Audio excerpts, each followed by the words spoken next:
Live from New Burgers. It's fucking Friday. Get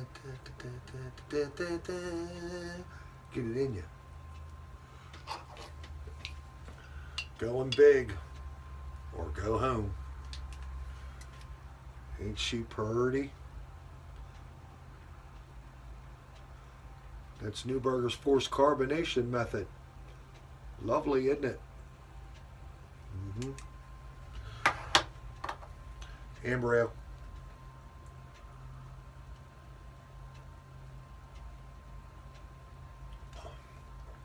Oh, that's wonderful. Yeah, currently I'm setting up for tomorrow's brew day. Sun's supposed to come over, I guess, around 11, 12, somewhere around there. Hang out for a little while. He'll probably catch me right at when I'm starting my boil and all that kind of shit, and or hop additions, I don't know, somewhere around in there. I told him if he wanted to learn the whole deal, he had to be here early. I don't know if he's a morning person like me. I don't know. So probably get some live footage in tomorrow on a YouTube shot. Right now I'm back flushing my plate chiller, gallon of Star Sand in a bucket to pump all that. I'll be setting up my hoses tonight. Already cleaned out a modified mash and bowl. Yep, got my bag. I'm going to mill me some grains. I'm going to do a Vienna lager tomorrow. Yep. Vienna lager, and then it's going to be a KV2 because I got some K97 coming. Yeah, baby. Got some yeast coming. And some more yeast nutrient. Gotta have it. Kicks that shit off quick. After that, hopefully I'll have enough money saved up to where me and my son can do the wheat beer recipe that I worked up, and it's going to be all El Dorado. It's more or less a spin-off of, I would say, something like an American wheat, because I'm going to throw US-05 up in it, and I didn't want to do no fruit and coriander and, you know, orange peel and coriander or nothing like that, but I wanted that fruit taste to it. So what I'm going to do is I'm going to put El Dorado up in it, because El Dorado makes everything taste like fruit and candy. I like it. I do. And yeah, that should work out pretty good. Yep. Either I'm going to use pale malt or I'm going to use German Pilsner. I'm going to use wheat malt and flaked wheat. Yeah. Going to be a 90-minute mash. Yep. Probably mash out for 15 minutes. Yep. 90-minute bowl. Yep. Because I boil off 1 gallon an hour in my mashing bowl. I mean 1 gallon every 90 minutes in my mashing bowl, and I usually sparge just enough to get me up to a level to where I can get 5.5 gallons in the fermenter, and got it worked out that way. And I mash pretty thin at 2 quarts per pound. So yeah. And I also double mill my grains. Yeah.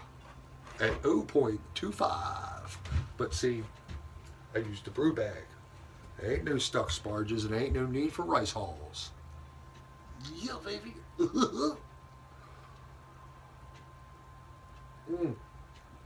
Shout out to Chris Millington. He asked me if I was going to do a fucking Friday today, and I said, it's a possibility.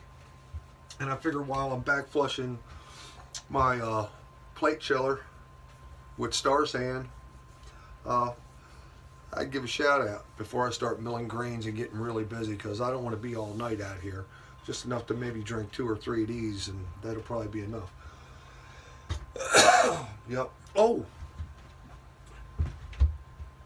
Everybody's spending big money on keg washing machines. I spent $1 at the dollar store. It gets down far enough in there where you can scrub all the hoogies off of it. $1 at the dollar store. There you go. Little bit of OxyClean, get down in there, get the crud, you know, because you usually get a yeast ring around your keg. And my hand gets stuck in right about here, so there's about that much room I can't get to. Pow, $1. Go ahead and spend all that money for them machines. A little bit of elbow grease and some OxyClean or some PBW. A little bit of good to go. Good to go. Yeah, that's right. It's a fucking toilet brush. So, hey, when you homebrew, if you ain't built like Rockefeller or Warren Buffett. You know what I mean? You got to do what you got to do. You know what I mean? Talking to Brian about short circuit brewing, he can't walk into a cooking store without being like in a Home Depot or something. You got to get something and see what you could put together. And I told him, father-in-law, master HVAC, more or less retired, and he's got plumbing this and electrical that, and I'm constantly going through his garages and looking at this and that and putting stuff together. And that's how I basically built my first setup, out of some stainless steel pots, some hot water heating elements, and a couple light switches and stuff, and an ink bird for temperature control. It's amazing what you can do, and you can make great beer doing it too. So yeah.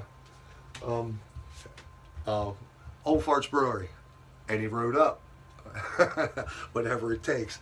And yeah, shit, being in the building trade that I'm in, I store all my grains in sheetrock buckets, joint compound buckets. I scrub them out with PBW or OxyClean, sanitize them, got the lids with them, and they seal tight.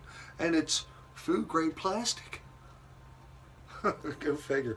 So yeah, if they weren't all scratched up from work and stuff on the inside, I could probably use them as fermenters. I could probably put maybe a 3.5, 4 gallon batch in it, but they're useless for that. I mean, I don't make small batches. The smallest I go is 5 gallon. So, but anyway, they make good storage things. And you know what else makes good storage things? There's boxes for you, Big Rob. As soon as I get some money to put that stuff in it, I got some stuff for you.